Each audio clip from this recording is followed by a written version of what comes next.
안녕하세요, 버튼원입니다. 전세는 없는데 전세를 구하는 사람이 많다는 거거든요. 아파트 숫자는 그대로인데 구하는 사람은 많네?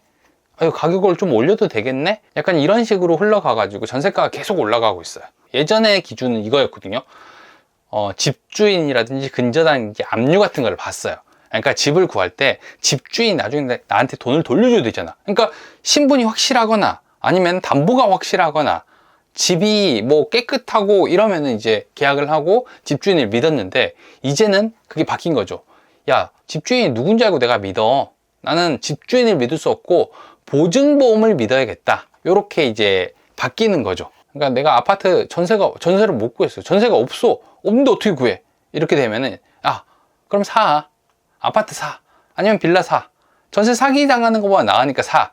이런 식으로 이제 생각을 하는 거죠. 요즘에는 이렇게 전세 계약을 하고 있습니다. 요즘 가장 많이 나온 내용이 전세가 없다, 전세가가 너무 많이 올라간다, 요 내용이어가지고 이게 무슨 말인지 좀 얘기해 볼게요. 그러니까 대부분 지역에서 많이 나오는데, 이게 무슨 말이냐면은 전세는 없는데 전세를 구하는 사람이 많다는 거거든요. 기사를 보면은 이렇게 나옵니다. 자, 타워팰리스 전세 44억 됐다. 그리고 1억, 2억씩 다 올리네. 세입자들 부들부들. 그 다음에 1억은 우습게 뛰네요. 이거 실화인가? 전세가 뭐 16% 오른 것도 나왔다. 이런 식으로 해서 전세가가 되게 많이 뛰고 있어요. 여기 보면은 전세 매물 쌓이는 강동구, 그러니까 입주 물량이 되게 많은 강동구 같이 특이한 경우가 아니면은 전세가가 되게 많이 올라가고 심지어 매물도 없습니다. 그러면 이렇게 전세가가 올라가는 이유가 뭘까? 원인을 한번 살펴보면은 요거예요.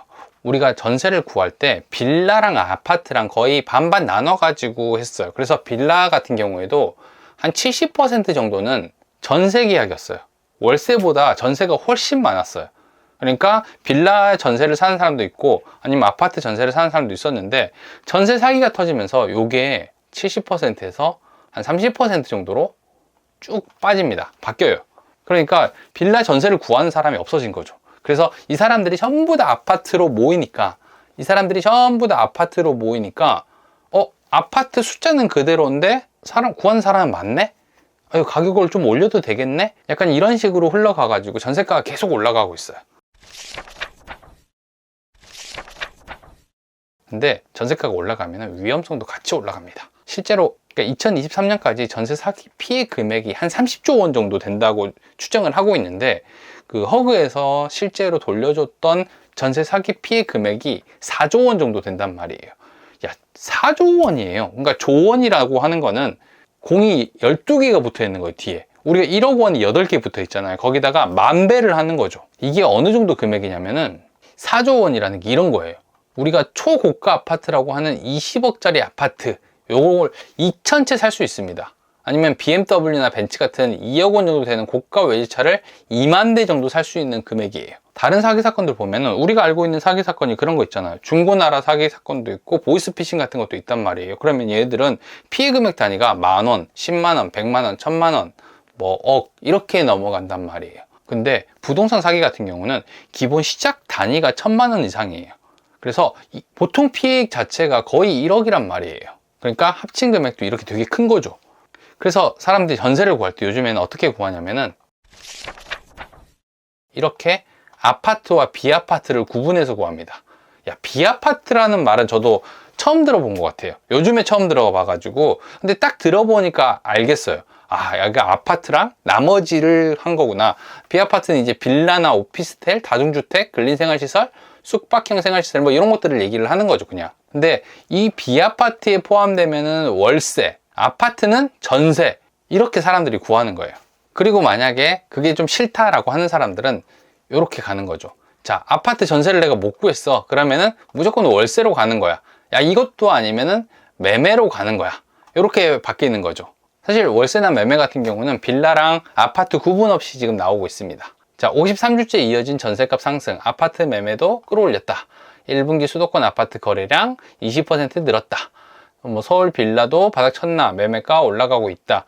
그러니까 내가 아파트 전세를 못 구했어. 전세가 없는데 어떻게 구해? 이렇게 되면은 그럼 사. 아파트 사. 아니면 빌라 사. 전세 사기 당하는 것보다 나으니까 사.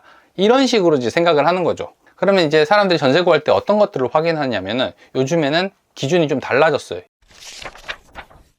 예전의 기준은 이거였거든요. 집주인이라든지 근저당인지 압류 같은 걸 봤어요. 그러니까 집을 구할 때 집주인이 나중에 나한테 돈을 돌려줘야 되잖아. 그러니까 신분이 확실하거나 아니면 담보가 확실하거나 집이 뭐 깨끗하고 이러면은 이제 계약을 하고 집주인을 믿었는데, 이제는 그게 바뀐 거죠. 야, 집주인이 누군지 알고 내가 믿어. 나는 집주인을 믿을 수 없고 보증보험을 믿어야겠다. 요렇게 이제 바뀌는 거죠. 그러다 보니까 요즘 전세를 구하는 사람들이 이렇게 물어봐요. 이거 보증보험 되는 집이에요? 보증보험 가능한 금액인가요?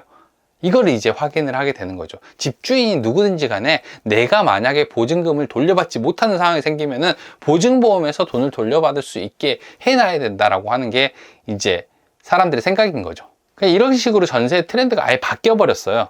그래서 보증보험이 안 되는 집은 일단 전세 계약이 잘 안 되고, 가능한 금액까지 보증금을 낮춘 다음에 월세 계약을 하는 거죠. 근데 이 보증보험이라는 게 모든 집이 가능한 게 아니기 때문에 이 가입 기준을 본인들이 직접 다 확인을 해야 됩니다. 어떤 거냐면 이런 거예요. 이거 허그에서 가져온 건데, 아파트를 기준으로 보면 이렇게 돼 있죠. 가격 정보에 보면은 KB 시세 아니면은 부동산 테크 시세보다 낮아야 된다. 여기에 1억 원이라고 나왔다 라고 하면은 전세가가 1억보다는 무조건 낮아야 되는 거예요.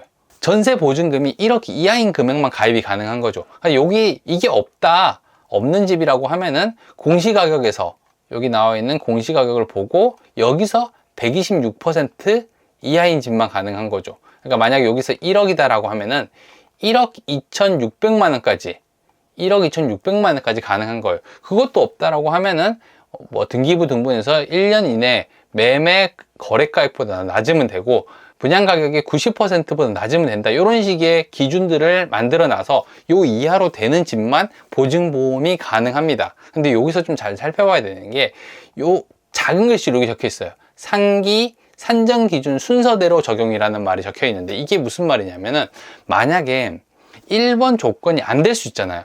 1번이 있었는데 KB 시세가 있는데 요게 안 돼. 근데 2번으로는 가입이 가능할 것 같아. 그러면은 가입이 안 되는 거예요.